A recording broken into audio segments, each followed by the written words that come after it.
Jim McCullough, question about hearing officers.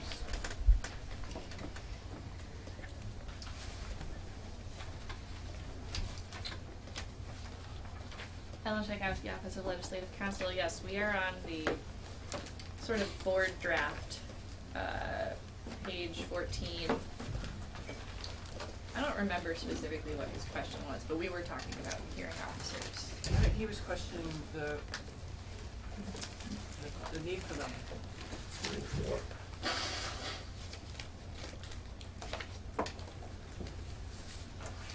Do others have concerns about the hearing officer's role here in this proposal? Yes, I do. I think along with Jim, I'm afraid they'll too often take the place of the district commissioner, conduct hearings in which only they will know the ABCs of, and when it goes out on appeal, whatever the atmosphere, the mood of the crowd, or some of the testimony and the nuances, it's going to be lost on the board when it's trying to make a decision. So I don't like the idea of them running hearings.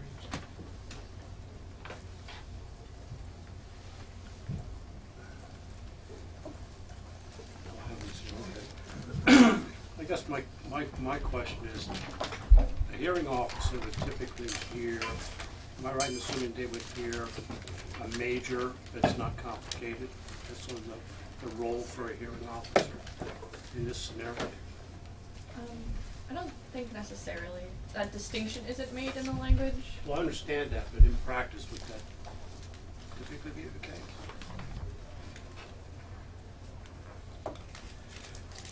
Can I ask Evan that question?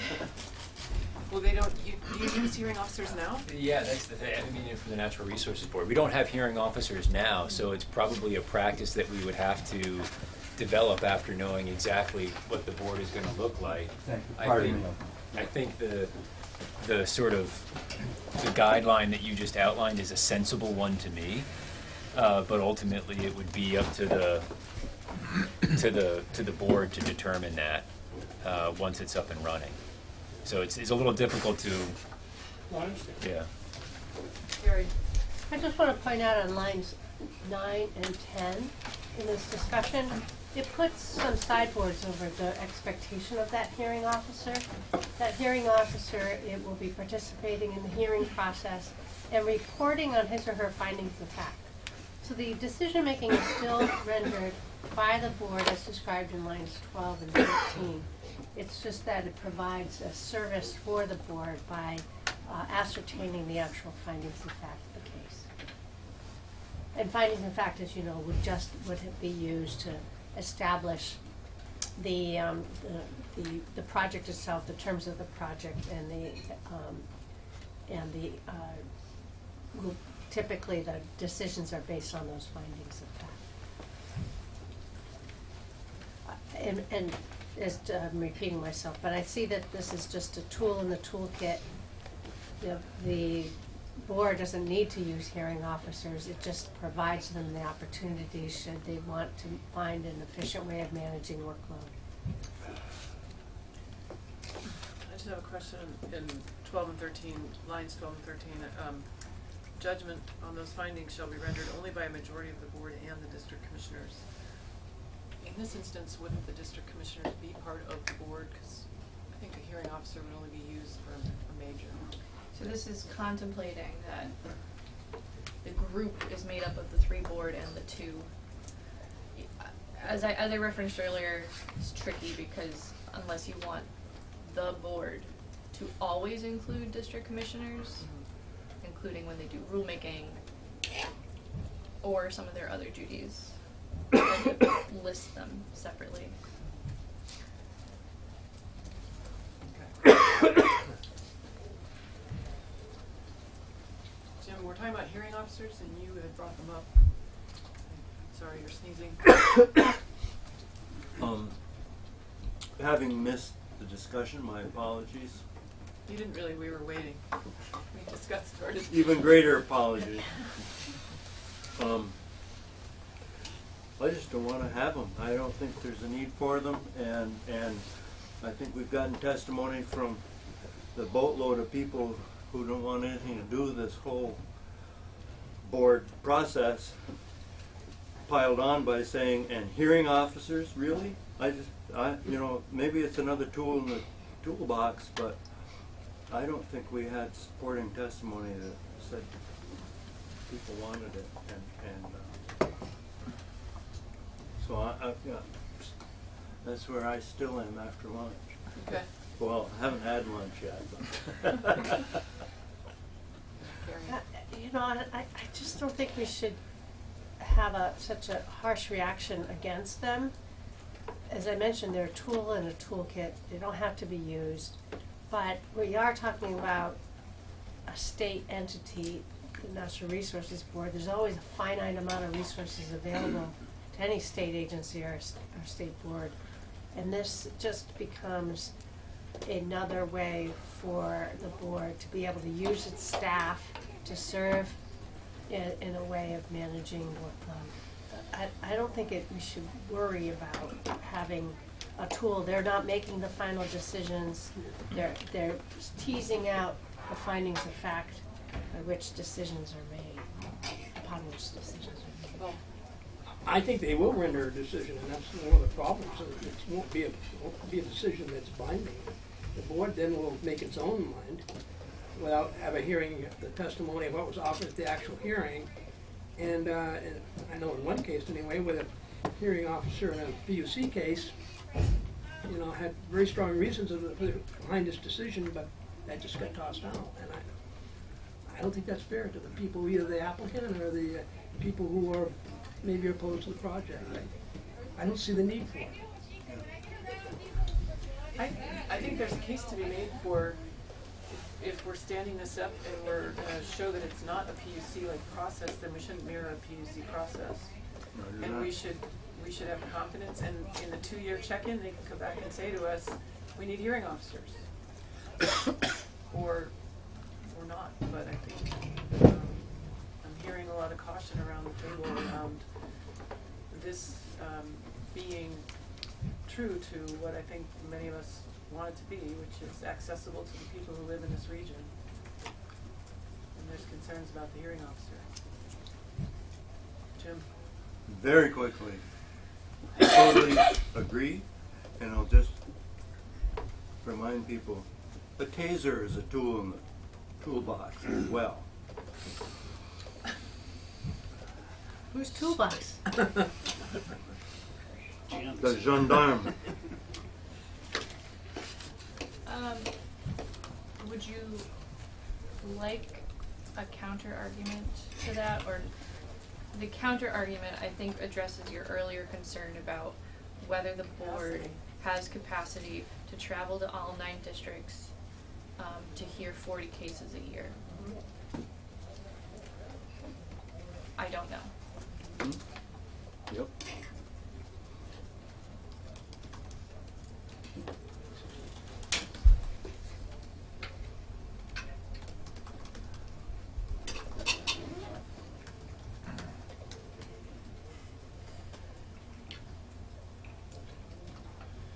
Yeah, I appreciate that. I mean, why are we trying to limit the capacity to be able to manage that workload? That's the decision, and I empathize with the example that Paul mentions. I know the outcome, I don't know the details of that, and I think that's unfortunate and not where we want to go. But in this case, it's specified, unlike the PUC, where it has hearing officers serving as making decisions on cases. Here it's talking about their role is to manage the hearings and tease out findings of fact. I think there's more sideboards over the use of the hearing officers in this case, and I see it as specific to a workload administration issue. Well, You know, well, if it's a workload issue, then why not let the district commissioners go ahead and hold a hearing, make a decision, then submit it to the board? Why let one individual do it? If you're worried about that there's not enough time, this workload to be too heavy, then let the district commission hear the argument, hear the case, make its decision, and it'll be up to the board to either yay or nay. I don't want one, I don't like the idea of one person doing that.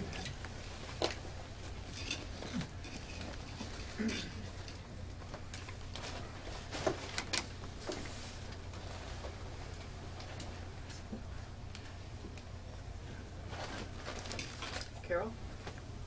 Your thoughts on the hearing officer? I don't know what to do about the hearing officer. I appreciate the tool in the toolbox. These two people have addressed, but I also think I'm willing to let it slide until we get the first report. Question. The hearing officer, is it a new person? Is it someone that's already going to be part of the group? Is this person paid? Is it full-time, part-time? What is it? My understanding is that it could be an attorney who works for the board, it could be a board member, and it could be someone hired to be a hearing officer. Yeah, line 1 is one board member or any officer Or employee? or employee. Also, I would like to respond. Representative Dolan, this language came out of the PUC's hearing officer language. It is the same. Oh, it is. Yeah. Didn't realize it. So Good change. we can change it if you would like to put further side, but that's where it came from. It's modeled after that. Makes it sound less scary. Matt? Yeah, I'm still trying to catch up here. You know, I don't, I'm trying to figure out. For worry, is the actual worry about workload? Is that the actual worry, or is the Well, worry? I have a concern about workload. Paul has a concern about having one person represent the board. Right. I almost agree, but That's close enough. Not all of it, yeah. You know, I just But- like the idea that it's just one, it's another removal, 1 month, you know, from the people or from a place-based decision. It's just a hearing officer brought up from somewhere else. And basically, whatever his decision is not final. I think the district commission, if the case is too many, if the workload is too heavy on the board, and I think the district commission is very well equipped to hear the case, make a decision, and let the board render it, accept it or overturn it. At least we've got 3 people who are from the community where the project is going.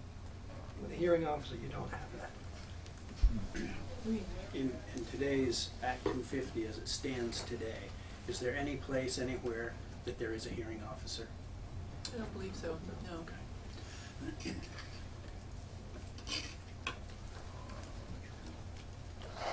So,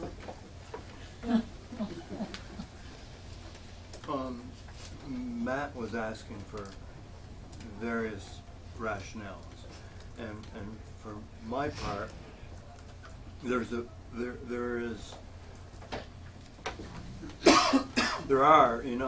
are a number of people in this room who want to keep the status quo and not have this new board. Having said that, those people have come to that conclusion in no small part by the voluminous and ardent and passionate testimony by citizens around the state who support that position. Along with that testimony, many of those people said the hearing officer is another step. And like Paul said, you know, you go through this thing with the hearing officer with your expense and your time, and there is a likelihood that you have to start all over again with the board because they disagreed with the hearing officer. And then there is the discussion of, well, the PUC is impossible to deal with as a citizen. And you're just building a PUC board here. And while we're not on track to, for very good reasons, not to keep the status quo, district commissions in the existing board, and not have the new board, there are things that we can do to make it easier for those people, and this is one of them, I believe. That's my rationale. What is this? This is doing away with, striking the section about hearing officers, which is my proposal. Yep, Okay. I hear you on that, and I agree. When you said they could appeal and they have to hear it all over again, that did it for me, actually. That was what. How often will that happen? I'm not too sure. But we're building a whole system around appeals that don't happen all that often either. Yeah. So,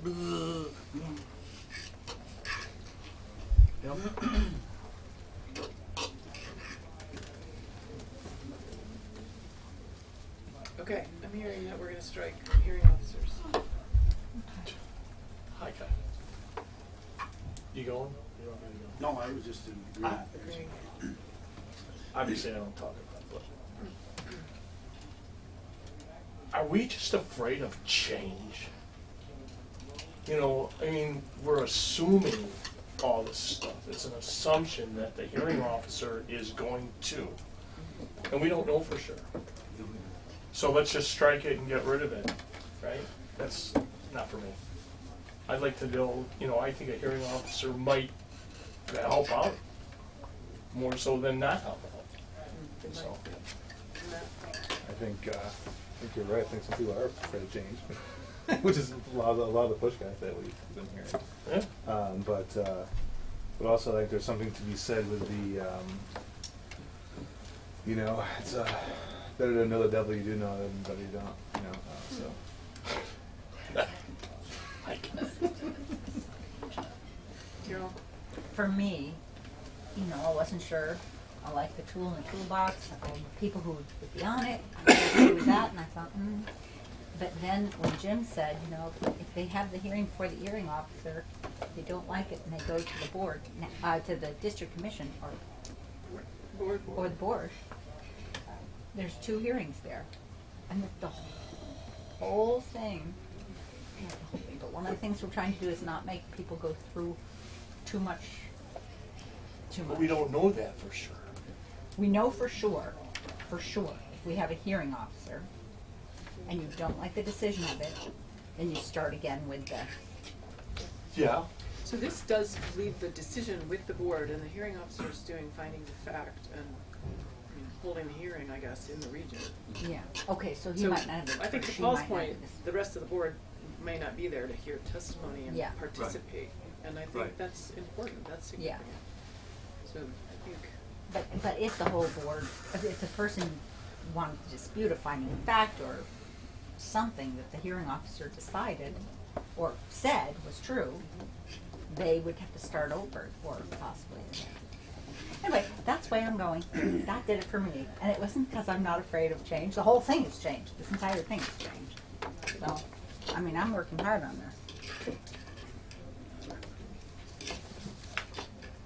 Helen? I was confused by what you just said, so I don't want the hearing officer. okay. Oh, all right. But the way you characterized it, so the hearing officer will hold the hearing, and they will make their finding of fact presented to the board. So where did you see the applicant objecting? Because then the board has the decision to accept or not accept the hearing officer's proposal. Well, Okay. and in that case, if they, let's say the hearing officer denies the permit, the board approves the permit, what happens? So the board can reject the proposal of the hearing officer, and that is when they would you know, to review the application and I guess potentially hold another hearing. They would need to evaluate what the hearing officer has found and decide if they need to hold another hearing. That'd be 2 hearings. That's what I'm thinking, that would be 2 hearings, okay, so I don't. Well, my experience as a hearing officer, it didn't necessarily happen that way. We would write the findings of fact, I would draft the decision and work with the board to evaluate based on the findings of fact the outcome of the case. They can, you know, and that's a deliberative process. The applicants can appeal that decision or the draft decision, appeal some of the findings or the, you know, and then they hold as you mentioned, a second hearing on the issue regarding the appeals on the merits of the case. So I just wanted to mention that was my experience as a hearing officer. But it sounds like we don't have consensus here, we should move on. You know, and by removing it, and I think there's only maybe 2 or 3 of us out of the sounds like we will hear back from them if they need this as a tool in their toolbox. Okay.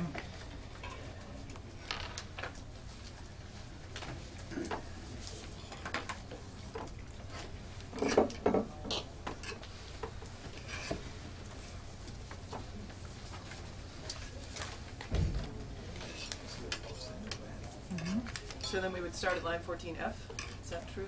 Completion of case?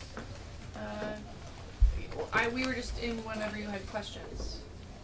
So, But we were going page by page, Yeah. so.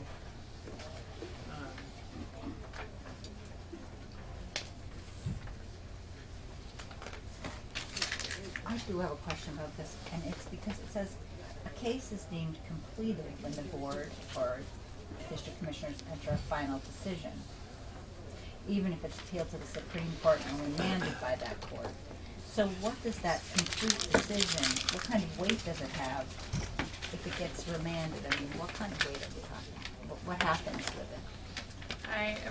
So this is a legal term of art related to, I'm gonna say res judicata, and I'm probably gonna be wrong, but you need to have a final, you need to have a final moment so that you can assess,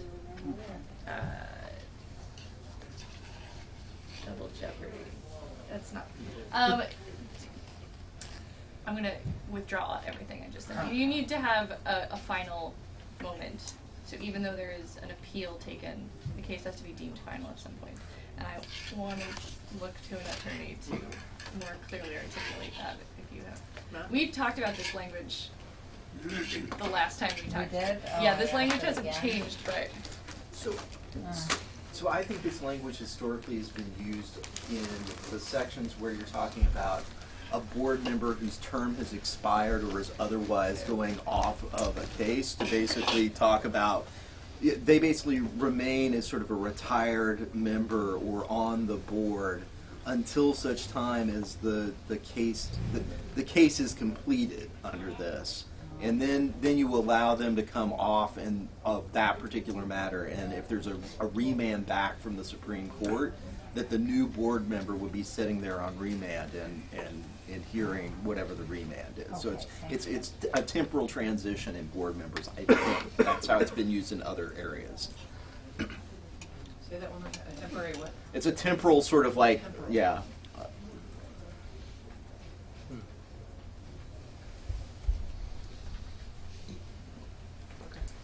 Is that clear, Carol? Yes, Okay. perfect. Thank you.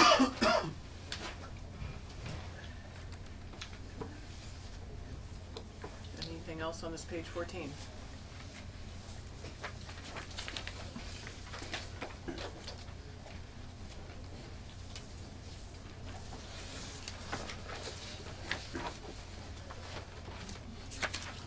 Page 15.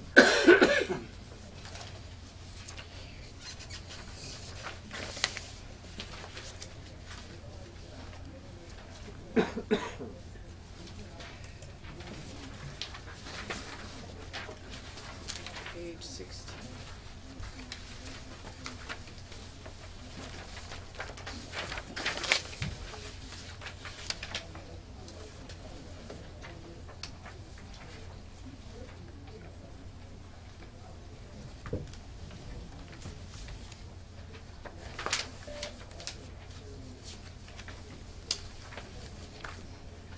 Jim? I've got two things on page 16. Line 1, There's a typo.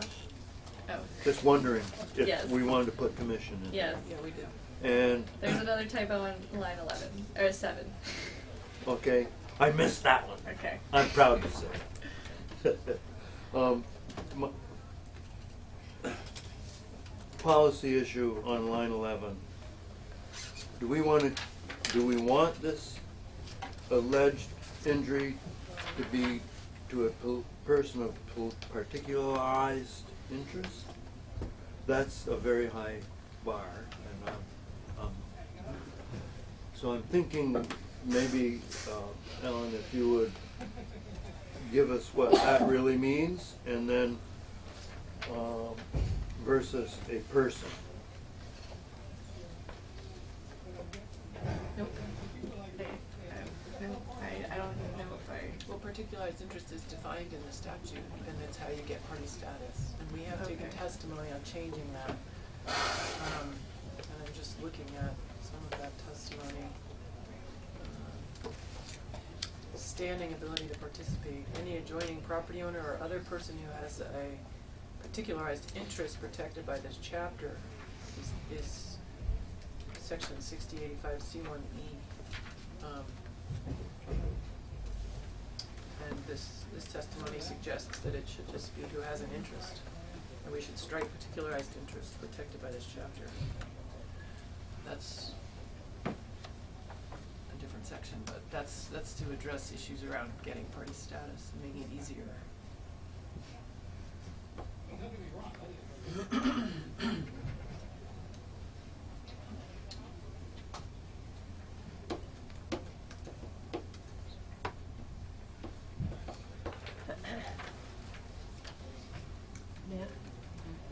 So your recommendation is removing the term particularized?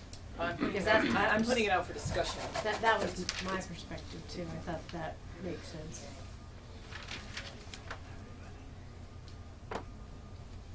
I think it raises the bar for a person to be able to, a person aggrieved, to do an appeal. And man, I can't tell you what, it doesn't matter.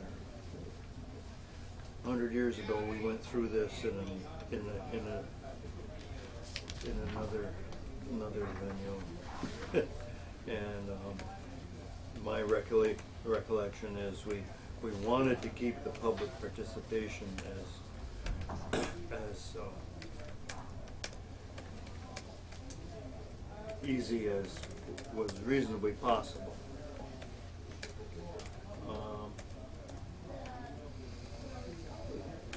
So we've got some horsepower in the room that can speak to it. We often, I mean, so if we wanted to question some of our former district commissioners, or attorneys who live in town who've dealt with this, we could do that and see what their opinions might be as to this. Trevor? Well, do we know, where did this come from? This language. You remember?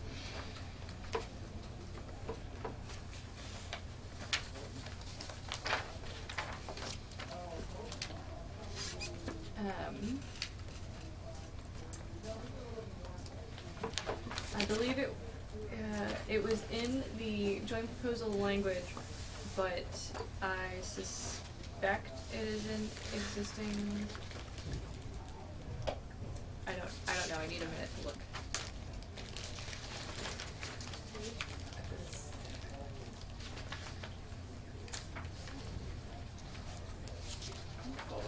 So this language is in the definition of person aggrieved in the appeals section for the environmental division right now.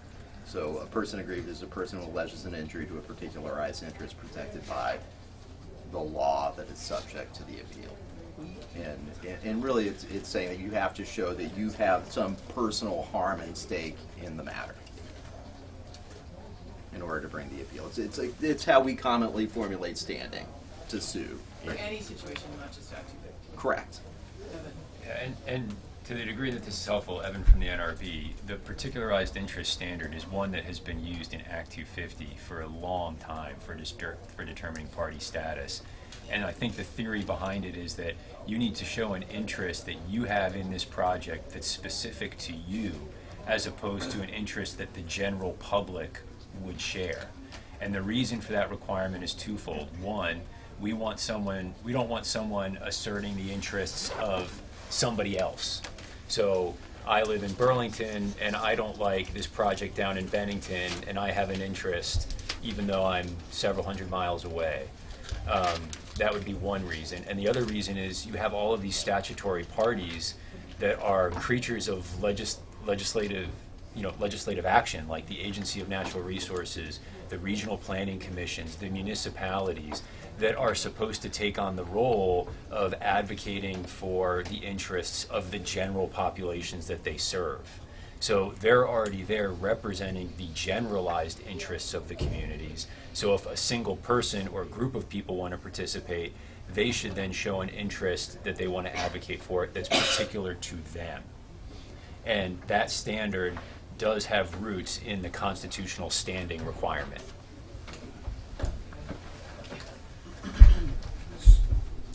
So, things are peeling back to me from 5-6 years ago. There was concern that CLF did not have particularized interest, for instance. And I don't remember how that was resolved, but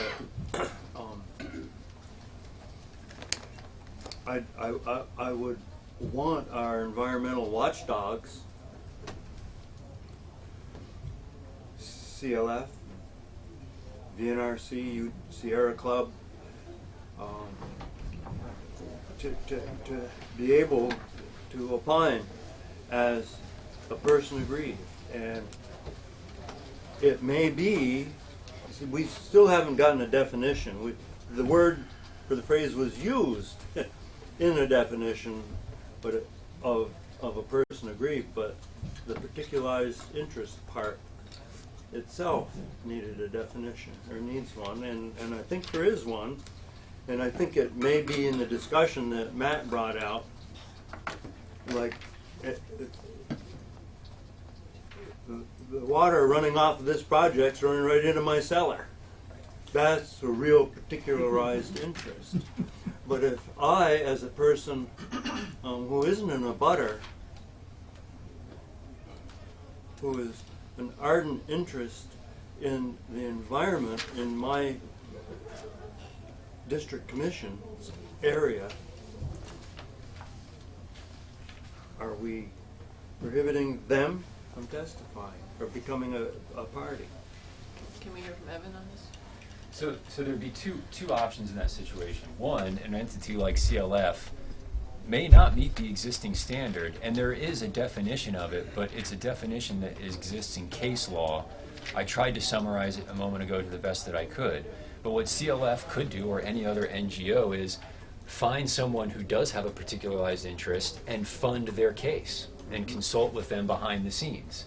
It's possible they could theoretically do that without party status on their own. And the other option is they could ask for permission to be friends of the commission. And as friends of the commission, or the board in this case, they could be given the permission to present evidence, present testimony, and then the only difference is between a friend and a party is a party can appeal and a friend cannot appeal.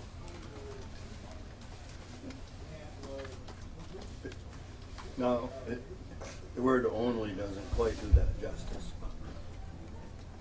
The one. Paul? Does a particularized interest, its basis for what the criteria That's.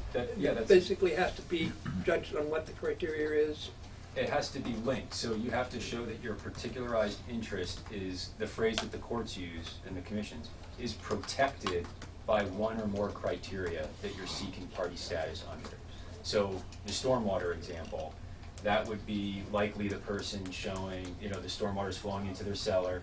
They'd likely be able to show a particularized interest under criterion 1 and 1B. Yeah.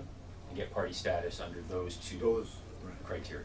What if I'm an adjacent neighbor and I'm afraid that I'm going to see a diminished property value? Would that get me into party status?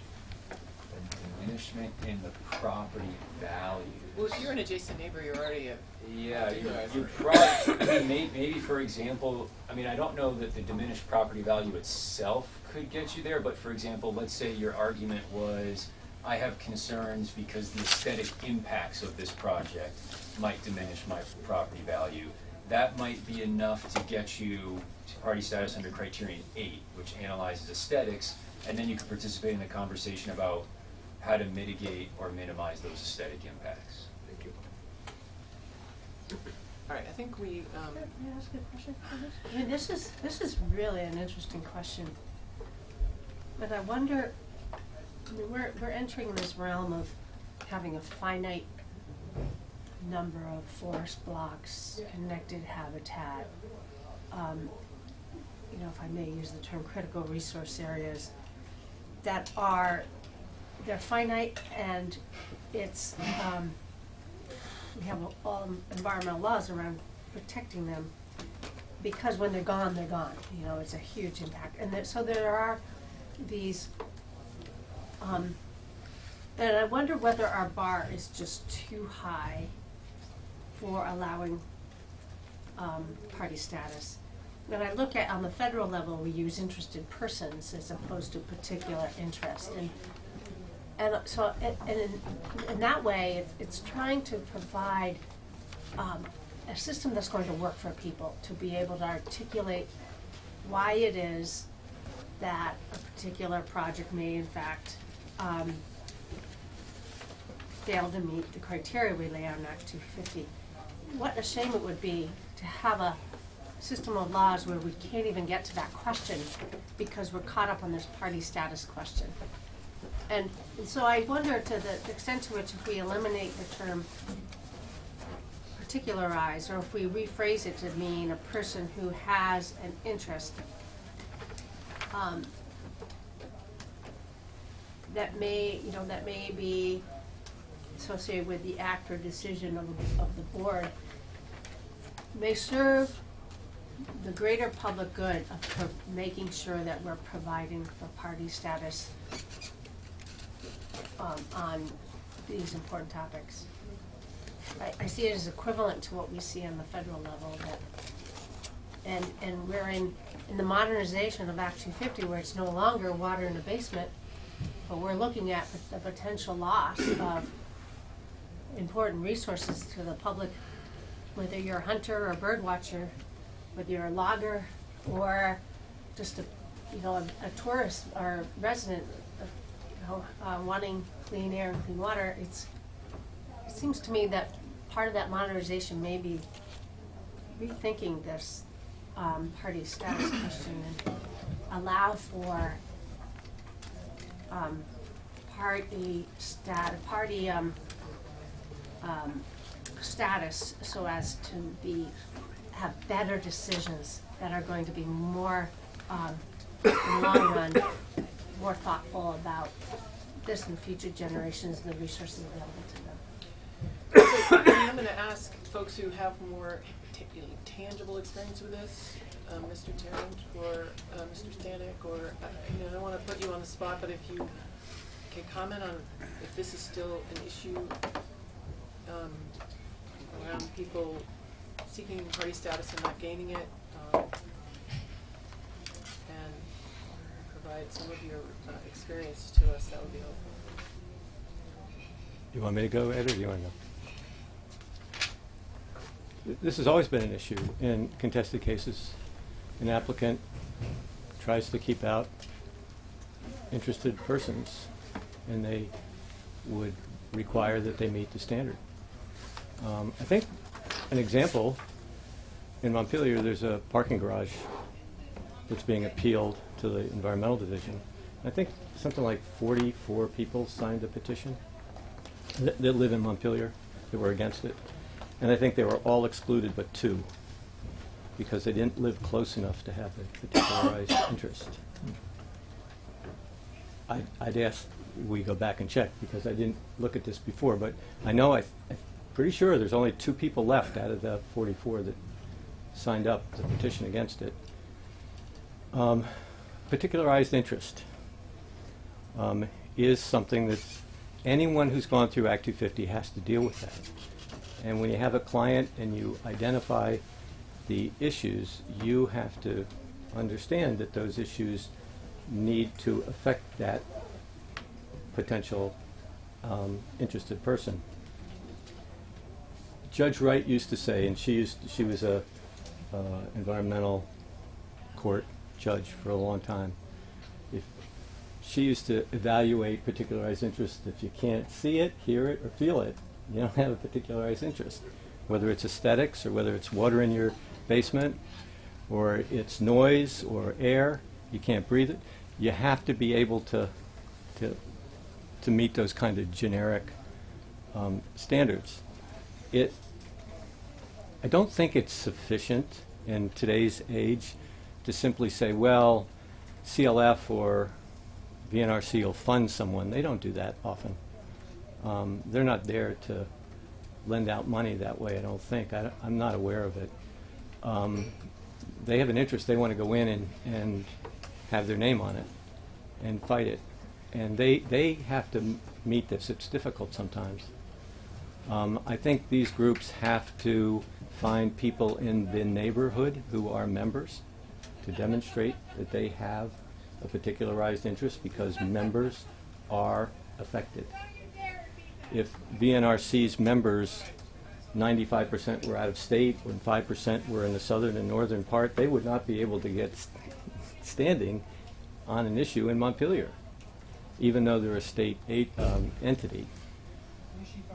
There's a meaning to it. I do agree with you that groups like VNRC and CLF should be able to participate more easily because they have knowledge, they have resources, and they care deeply about the public resources. Neighbors may care deeply, but they don't necessarily have the resources or the time. A lot of people just don't want to go into litigation. It's not I advise a lot of people that are potential clients, you don't want to go there. It's a long process. It's a costly process. And if you're going to make it difficult, understand that. And if you're looking particularly at this point in the environmental process to protect public resources that are statewide resources, they may be in a particular location, but there are a limited number of them. And you should open up, at least for those resources, an easier ability for groups to be involved in, because they're the ones that have the scientific information, the resources, and the ability to do it. I don't, as a neighbor, and I make a good salary. It's hard. And this, if we delete particularized, we'll be doing that. I don't know if you will or not. But couldn't you argue the Administrative Procedures Act, or, I mean, we're relying on a different statute to use this person aggrieved, but the APA might, when it looks at a interested person, that might allow for a greater, I mean, you just get a better and more robust process for all involved and a better decision at the end of the day. And you look at it from the applicant's point of view, they don't want a fuller, longer, more expensive process. They've already gone through a long period of process. And so one way to do this would be to expand it for certain kinds of statewide issues that you feel are worthy of extra protection. You could do it that way. and then go back to the definitions and make sure that the definition for criteria such and such, such and such, such and such is expanded. So like public trust resources. Public trust resources. The air, water, and wildlife. Correct. The issue on the safety of the intersection near my house isn't really CLF's game. That's my responsibility if I want to get involved in Walmart building next to my intersection. I'm going to have to take that. But if it affects a larger issue, wildlife, and I can't afford to do that and bring in experts, then you want that. As a public policy, you want that. That would be my argument. And I will ask our counsel, we're talking about this particular section isn't where party status is coming up. This is for appeals. And so we've digressed away from this section of the board structure piece.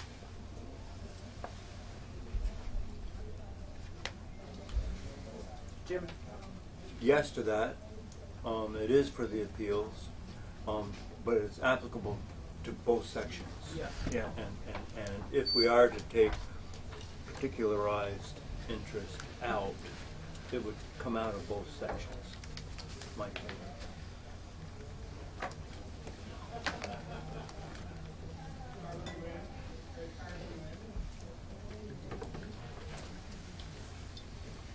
Okay, so let's put that in a holding bin and continue with this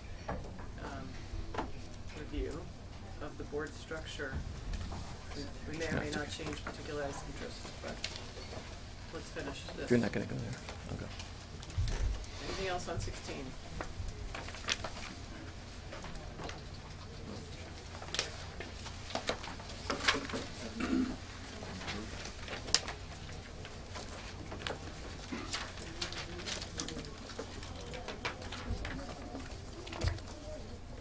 Are we on page 17? Sure. Lines 15 and 16, just a question mark. Lines what? 15 and 16 for clarification. Yep. Just it seems surprising that. I mean, is this because it would be to be in the budget, or just seemed odd that the governor would be engaged in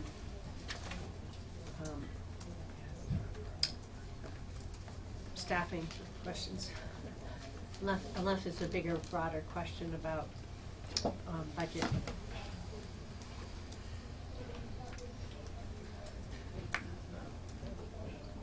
Yeah, I wondered about that too.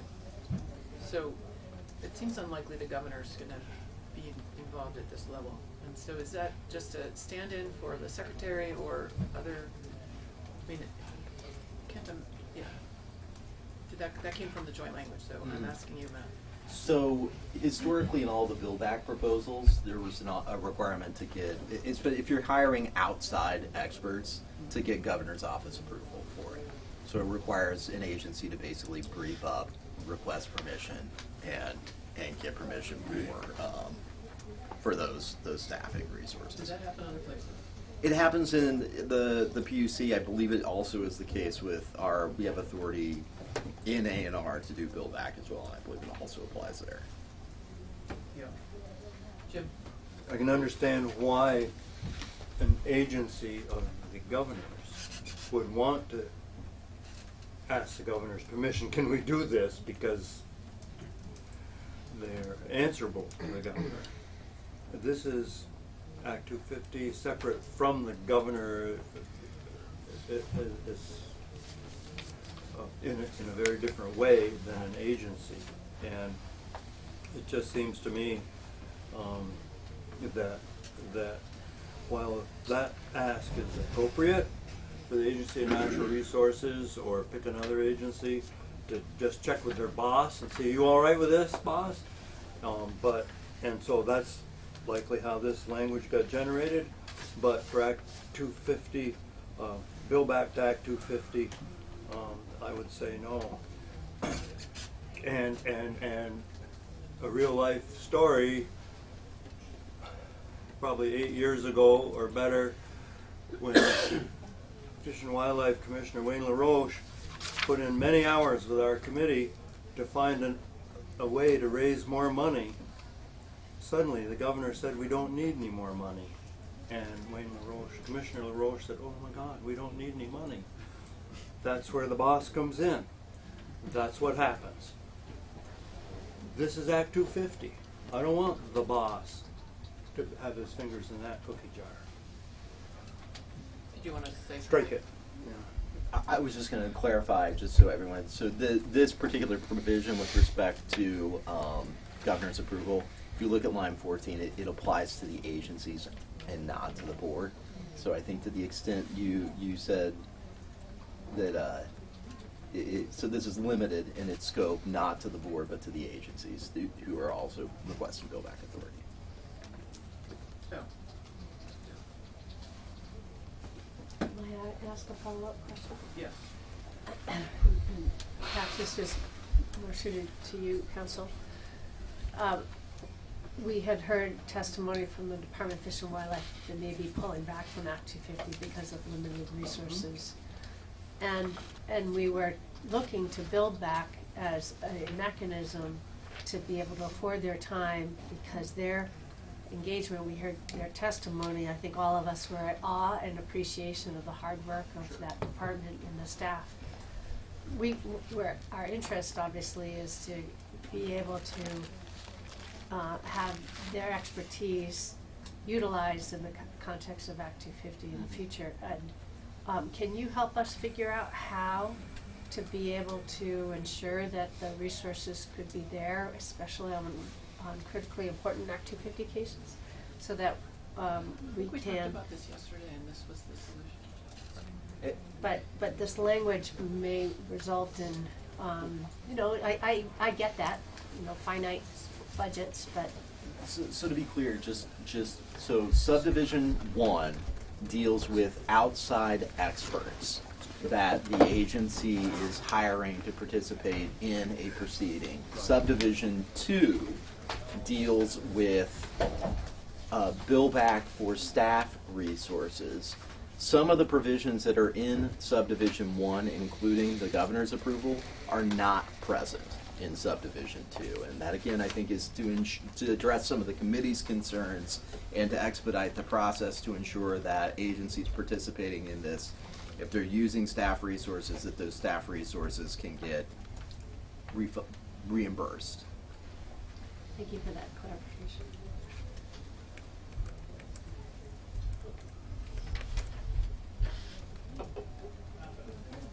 People's questions answered, and we can move on. Do you feel okay about this now, Jim? It's clear to you that. It is with respect to the agencies, but if the answer is no, we're not going to do bill back, then the Act 250 process suffers in the case of Department of Fish and Wildlife not having enough funds to give the appropriate level of effort to the process. But I can move on.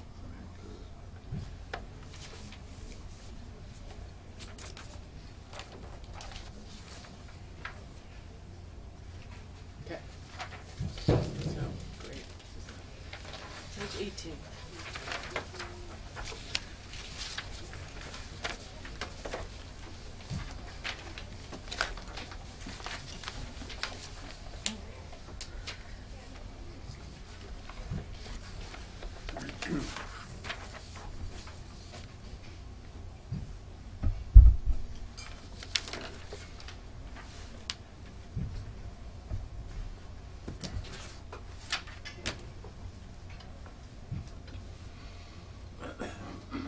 I think I might be really slow on this whole section, but number 3, aren't these redundant? Like the previous section? So, this is agency billback for employees. reviewing the application, and does it require the governor's approval? No, you just had the numbers wrong. in I there. did, I had the numbers wrong, I apologize. He said 1 and 2 when it's really 3. Is relating to, Staff not time. get staff time, go back. So, and the governor's only approving if the board, the Natural Resources Board, is requesting If the other agencies. other agencies. If the other agencies are requesting use of outside experts, the governor is approving. Oh, okay. Okay, that's clear, thank you. Any other questions on page 18? Jim? This is an easy one. Line 11, from time to time? I just say the board or agency charging an applicant. Well, the only thing is that I thought I heard testimony yesterday or something that sometimes the bill back is so difficult that it doesn't even happen, so. Maybe they aren't always going to bill back. Yeah, this doesn't say they have to do it. No. Even, with the striking from time to time. Leaving from time to time in is kind of homey, I like it. Oh, I see what you mean. It's If a the- periodic If they do approach. charge, if they do charge, then, yeah, okay. I can't wait till the end to shock them with a large bill. That's what that's saying. Yeah. Right. Okay, I see. Yeah.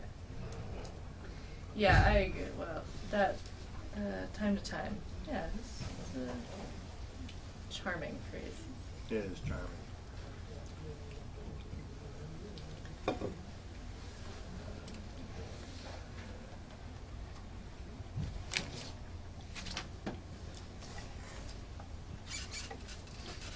okay.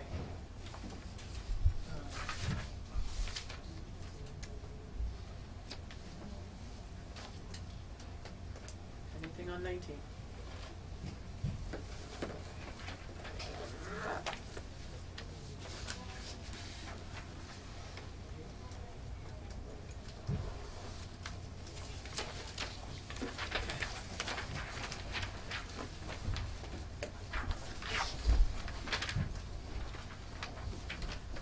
I have one question. Yeah. Where does the verb come into play in hearing appeals or any decisions? I mean, I've seen them pop up, but I'm just not sure what their role is in either giving its approval to a project or opposing it or. This board would replace the verb. The verb was gonna replace the Natural Resources Board. We didn't get that across the finish line last year, and this one would be replacing. I guess I was seeing it in the latest draft, so I wasn't sure. Okay, I don't know if it's not in draft eleven. Verb is dead. Verb is. The verb is dead, long live the verb. Good. Okay, we're ready to move on to a new draft, 11. Mark's got us copies. We've been going about an hour. I'm kind of loath to let anyone leave the room, so I'd like to work for another half an hour and then see where we're at. Awesome.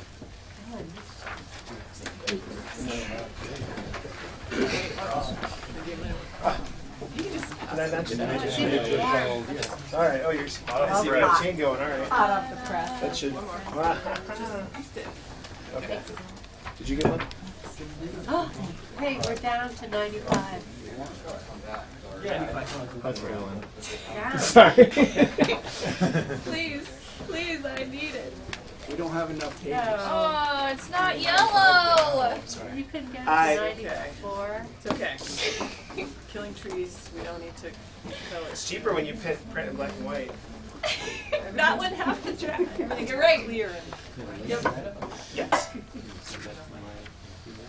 I can't, I sent it Okay, to, here we go.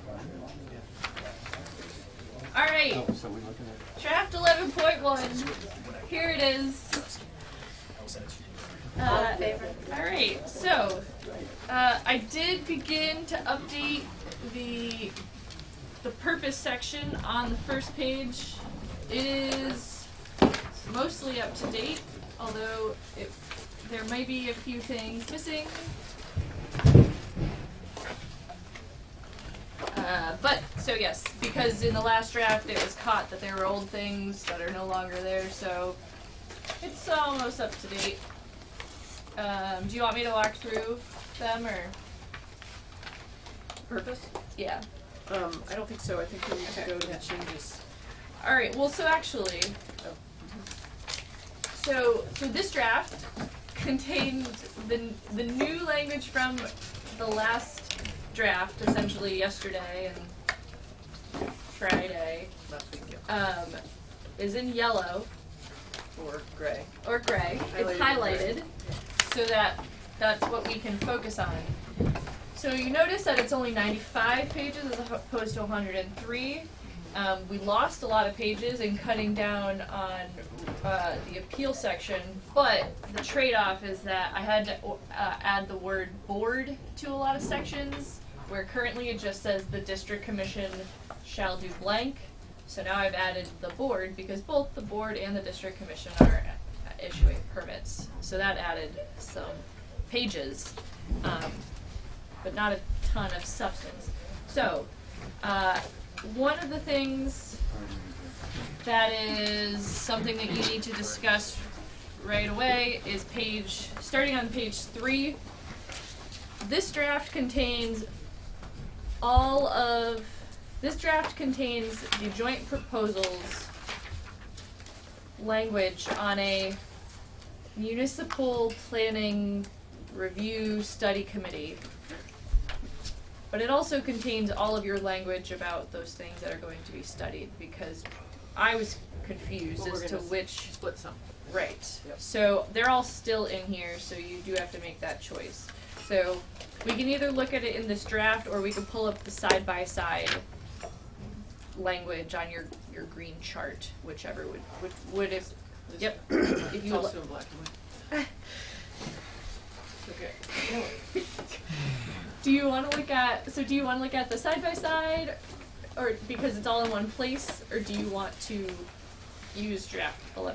I think the side by side sounding very compelling.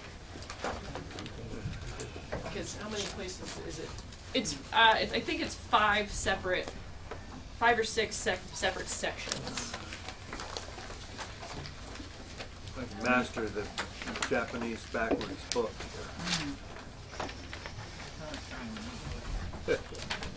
Yeah, new staple. Alright.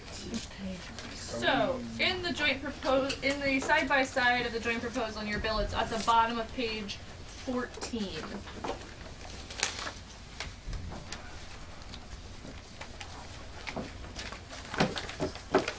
Staple. New staple. In the side by side.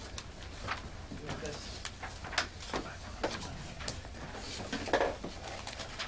Right. Regional municipal planning review. Yes. Excuse me, what page is that again? The bottom of page 14.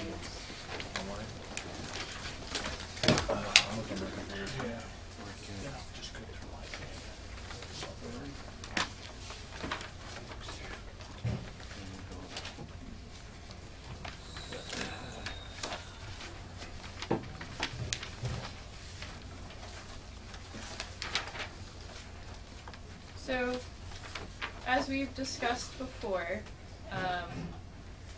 you have quite a few different sections in your bill that relate to the capability and development plan. And the joint proposal takes them out and puts them to a sort of a study committee. So if you want, do you want me to read through the joint proposal study committee for what it addresses, or? We've read it through a couple times. Okay. Well, you might just do a few sentences to make sure I got this system down here. Section 11, Vermont Regional Municipal Planning Review, is that Yes. what we're, Yep. And where would it be? It is section 13. In draft 11. Yeah, it's section 14 on page 89 in draft 11.1. In draft 11.1, it's page 89, section 14.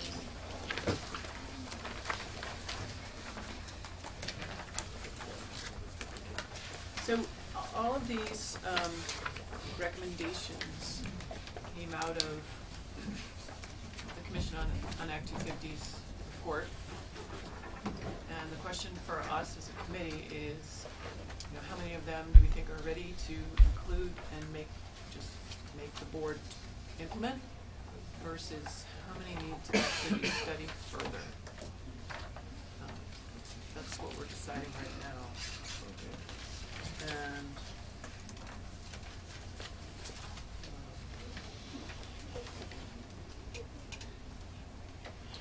Yep, so it has the Natural Resources Board working with ACCD to look at these issues.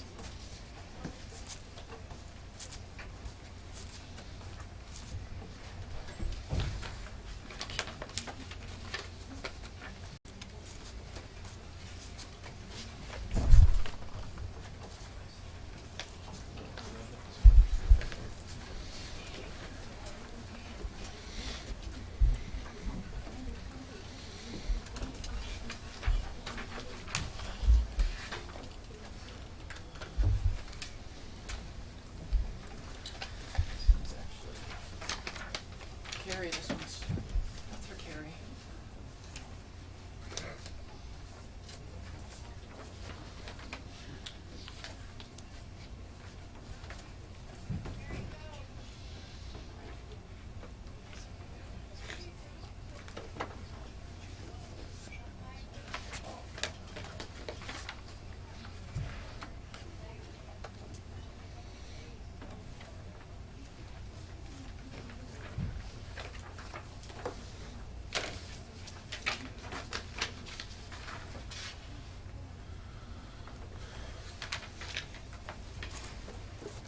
Jim?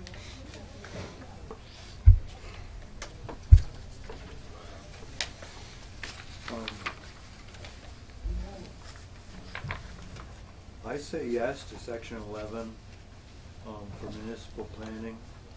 I'm sorry, are you on the joint proposal or? I'm on the joint proposal, but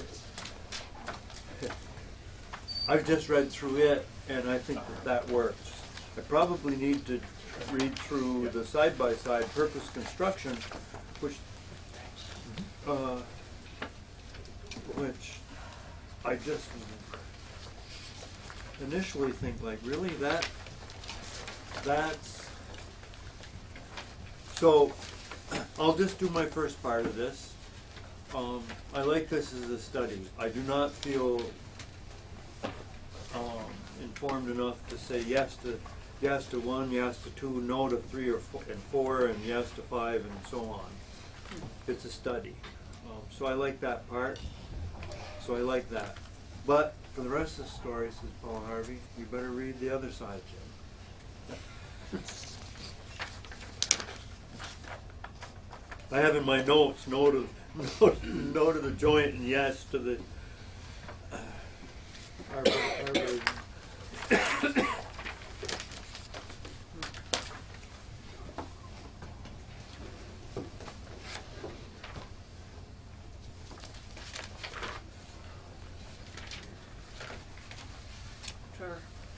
Yeah, I second Jim's thoughts about this.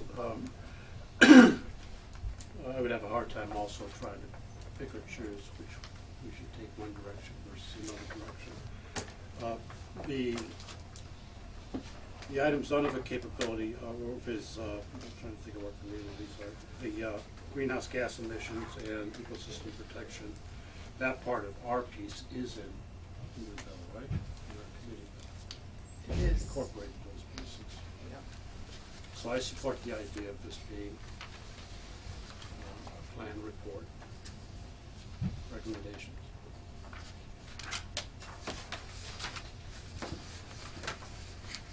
I do support it. I think it's important information and it would be good to get a report on it. Well, some of it, like 5 on page 15, if we go with the board structure that we've just been reviewing, we've said regional plans are reviewed and approved by the board.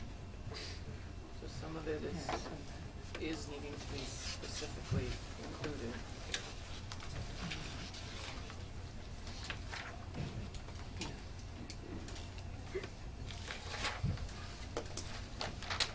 I wonder if, And I think actually we talked about this the other day, the weathers on this report.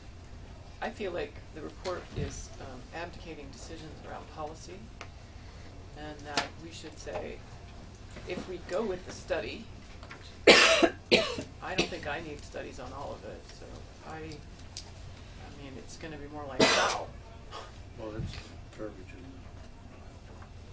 in is how. Oh, I did change it in Yeah. draft 11. I did put Yeah. some hows We in did there. talk about this. Yes. already. Thank you.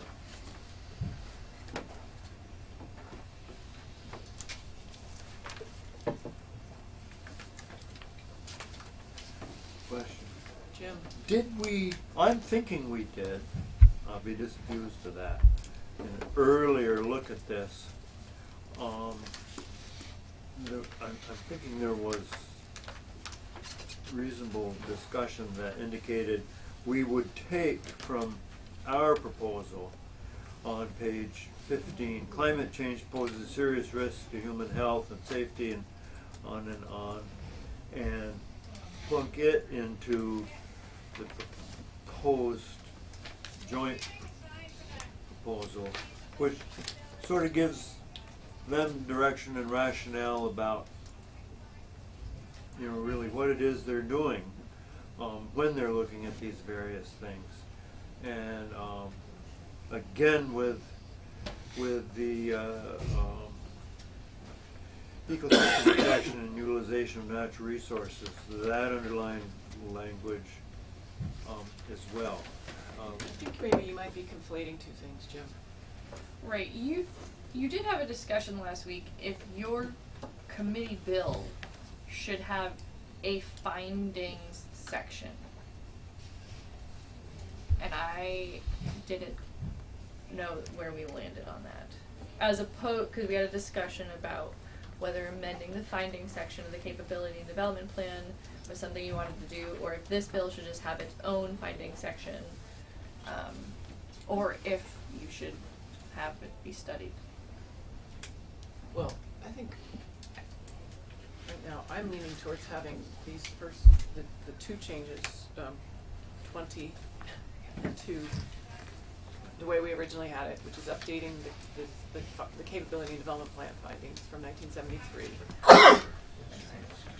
Because we're actually potentially asking to study that, or directing. So I think it should all be in kind of one place, even though it's session law. But they go together. That's number one. And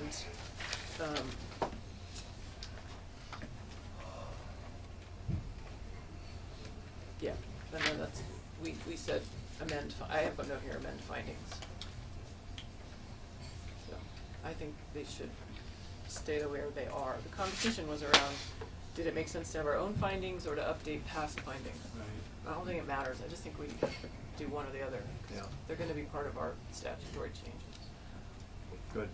either way. And I think I'm comfortable making these two changes here, and they don't need to be studied, they're not part of the study, except that we're adding them to the capability and development plan. So they would be part of the study through this change. Got it? No, which would be part of the study through the, So there's right now 19 findings. yes, From 1973, and that is the capability and development plan. yep, And this study is saying, you know, should we utilize that? yep, And if so, how? yep, okay. That's what they're proposing to study. Our bill actually had some uses of it without a study. And in fact, it includes in side-by-side the creation or update of the maps that weren't up, they haven't been updated since the 70s.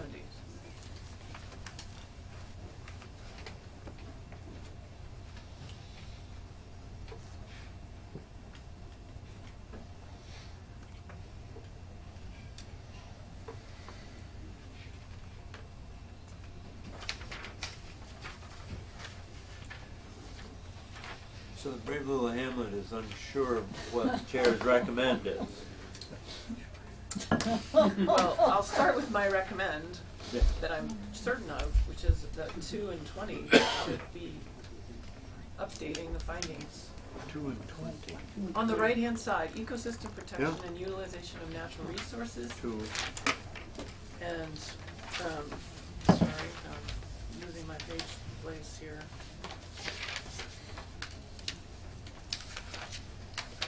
Ecosystem protection, utilization, purpose, greenhouse gas emissions and climate change.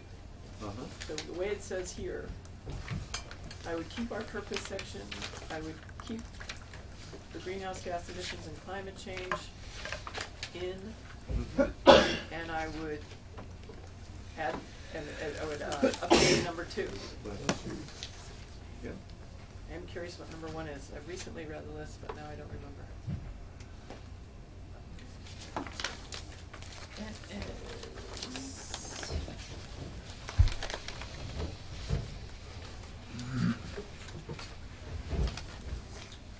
The capability of the land to support development.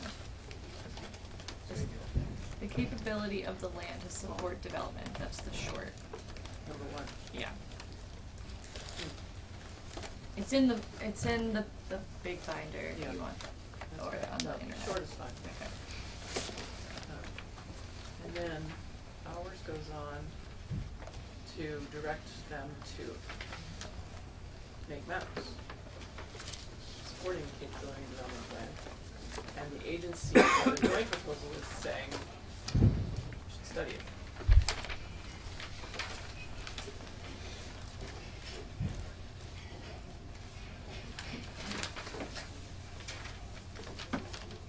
So they're pretty different. I mean, They are. ours must have those changes in other places, or no? All these changes are related to how we use the capability development plan. Well, yeah, so far, then there's 5 and 6, which are sort of different, but 5 we can Yeah. likely take out.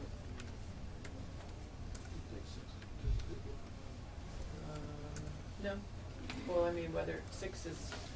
that's sort of the further thing we haven't really discussed, whether other areas should also be exempt, or appealable, not exempt.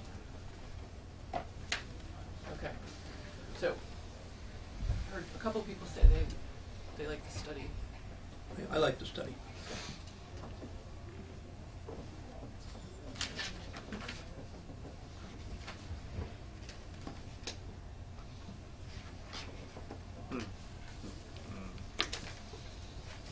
I favor the study, going through this to make sure we can update it, such as changing the weathers to house, readdressing 5 and 6 to make sure it's updated with our draft. I prefer, because I just think that a study is going to really more comprehensively inform us in a much more robust way of the value of the capability and development plans and the maps, and how to update and maintain those maps, and the usefulness and utility of this information. I just think we'll be much better informed and prepared to integrate that into this work if we have more information. Okay. Jim? So quickly for levity, is conflating what Tom Brady did to the football 2 years ago? That was deflating. Where's conflating? But moving on,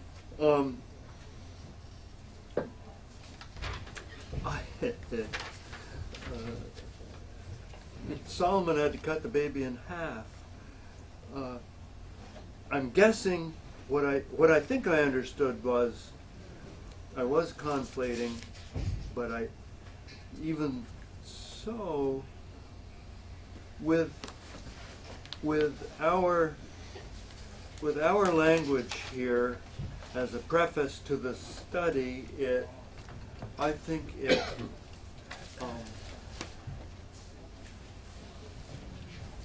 it gives the study per se, if we go with that, direction. Again, this is the prescription thing that I like when we ask for studies. And I want that study, each of those things, to be viewed through these lenses. Now, maybe that would happen since this is somewhere else in the bill.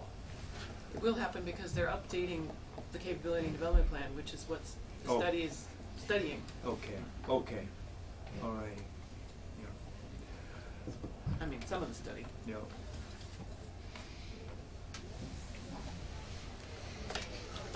I would add that, so draft 11.1 does not contain the section on maps, because you had me take that out yesterday? It doesn't contain the section on maps in the study. No, in your statutory language, 6030. 6030 was the section you had updating maps. So that is, I struck that, so it can remain, it can be in the study. Okay. That was sort of what spawned this discussion, was that we struck your definitive statutory language regarding the maps, so should that be in the study? Yes. Probably. Definitely. Okay. Definitely. Yeah. I think that's what we actually had already decided. Was Okay. to go with the study.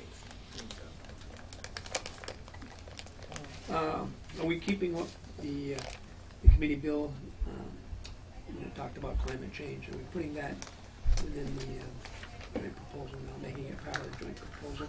I only say that because we had a lot of testimony last year, especially showing us what they thought, how we could most efficiently start to work on reducing greenhouse gases, and I remember the thermal codes were stressed, were emphasized as something that wasn't regressive, where people could basically afford it, more readily affordable anyway than buying an electric car. So I'm hoping that part of it gets part of the goes into this study, or this I just want that to stand out.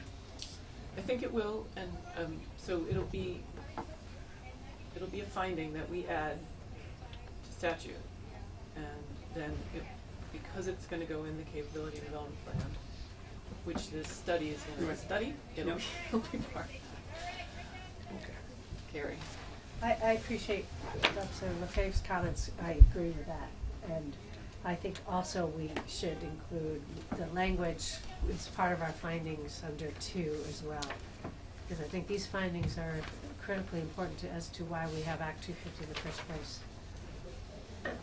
And it's in the public interest, providing a public benefit through the work through that Act 250 provides.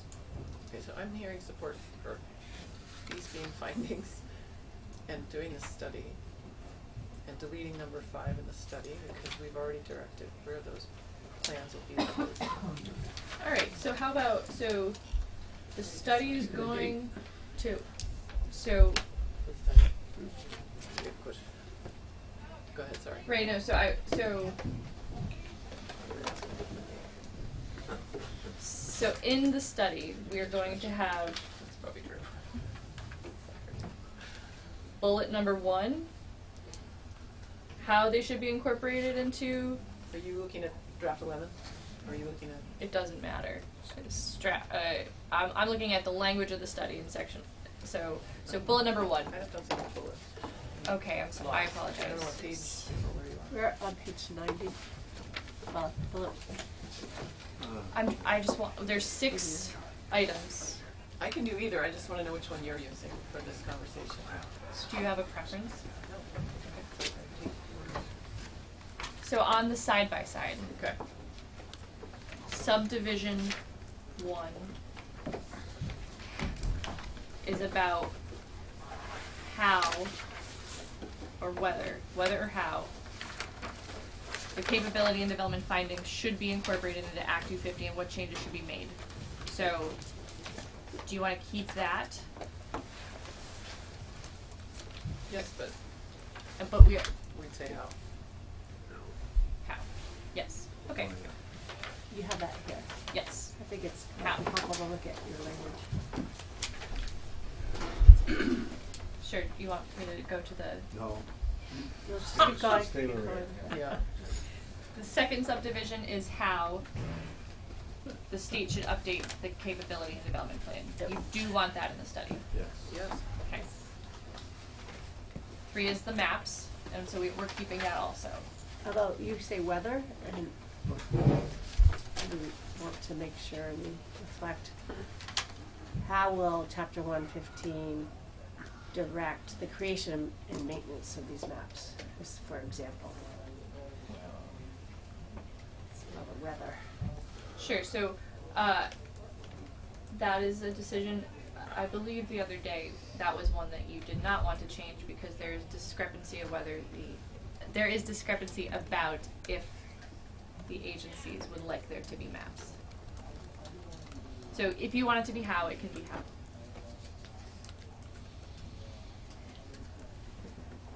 I think that may I respond to that? I think the discrepancy was about the use of the maps, not necessarily, and that they can be informative in the process, not necessarily used in a regulatory sense. Similar to how wetland maps are used. But they can be very helpful planning tools. Roger that. So number 3 will have a how. Yep.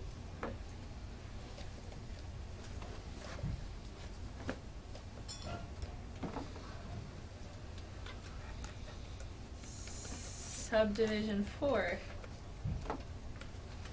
How the capability development findings, capability development map, and capability and development maps would be used.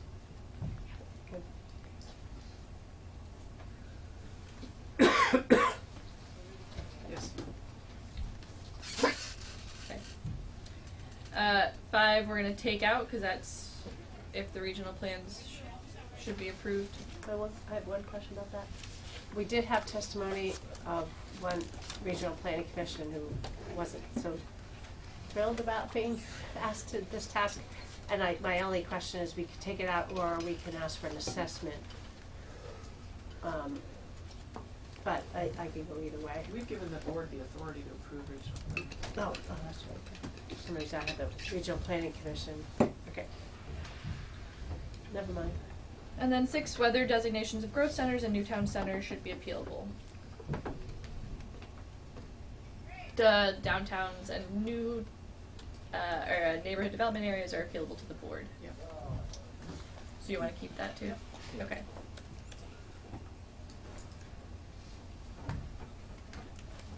Yes.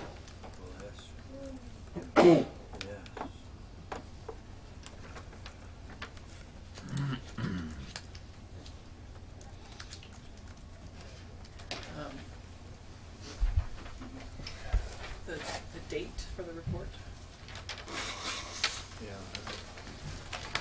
March 1st, 2021. March 2021.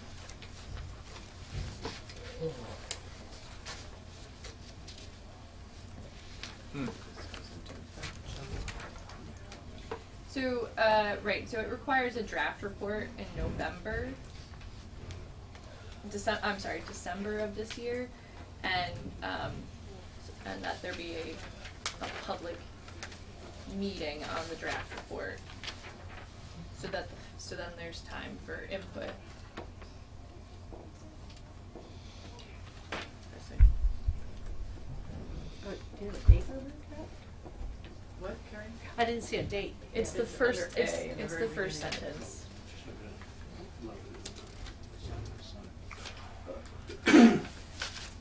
Oh, sorry.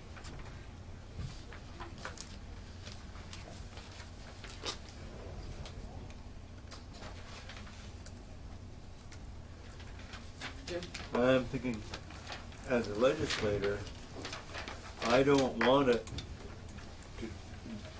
to come to me most of the way through the first year of the biennium. And we typically ask to have them to hit our desks when we do. And so I'd like that to be January 1, 2021. You know, and if you got a draft report, I'm not sure where the draft report language was. It's the first sentence. I guess I'm not seeing in the side by side. It's the first sentence of it's on page 14. Yeah, draft report, draft report, recommendation. 14. Ah, yeah. Carrie? I'm always particularly sensitive to dates to make sure that those being asked to write these reports have the ability to meet these deadlines. And what we've done in the past is the same time that they're issuing a draft report for public comment, that could be the time when they could send in the draft report to the agency and with a potential follow-up on To the agency? or from in this case, the board. I just want to be sensitive to the timing and see if that's something that the board can manage this time frame. Yeah. So where I was going when I was stumbling around looking for the draft date, I think I would probably make the draft date earlier than December 15th. And of course, we know it won't be 2020. To allow for the public process so that then on January 1st of the following year, being the first of the biennium, there'll be time for them to have the draft report out, reviewed, and approved. So I think, Jim, that I'm not following you.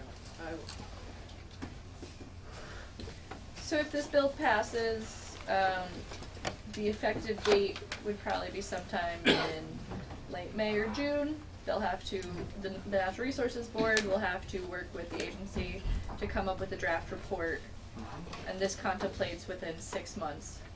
And then have about 3 months to have a public comment period essentially before they finish their recommendations and bring them to the legislature. which is March. Yep. Yeah. It is what And it is. and this was as drafted in the joint proposal, so this isn't a year behind. But I do have a question, because this says in the first paragraph, Natural Resources Board in consultation with agency of commerce and community development. And there's no A&R in there, and they're typically who do the mapping. You can add them. Like, they need to be added. I suspect the drafter left himself out on purpose. I'm just kidding. That was a joke. So, Matt Chapman from A&R. I mean, with respect to this particular study, I mean, it's primarily a planning study as opposed to in this particular instance, of course, we'd be working with the board and ACCD, but it's primarily the Department of Housing and Community Affairs working with the board and the planning organizations, regional plans from Vermont Planners Association, to basically go through a broader exercise of what sort of a planning level work needs to be done in the context of the capability and development planning. A&R plays a role. I mean, all of our GIS and mapping resources actually don't reside in A&R anymore. So, True. so I appreciate wanting to bring us in, but all of the resources we had not that long ago, we don't have anymore. Oh, we're gonna bring you in, Matt. I'm sure, right? Everyone's in. Here you go. That's ADS then? So, I think really the key is that the report's primarily going to be between the NRB and ACCD. That doesn't mean to the exclusion of others. but it's intended to ensure that the primary agency with planning expertise, which is ACCD, assists the NRB with respect to this report. Okay. All right, are we ready to move on? Did we accept the date of March 1, 2021? It's, while I understand your concerns, Jim, Yep. either way, they'll be too late, I think, for, Yeah. Yeah. it'll be Yeah. the second year of the biennium that we make changes. Yeah. Yeah. Okay. Okay, what's next, Ellen? Oh, maybe a little break is up next. 10 minutes, team, you have to come back.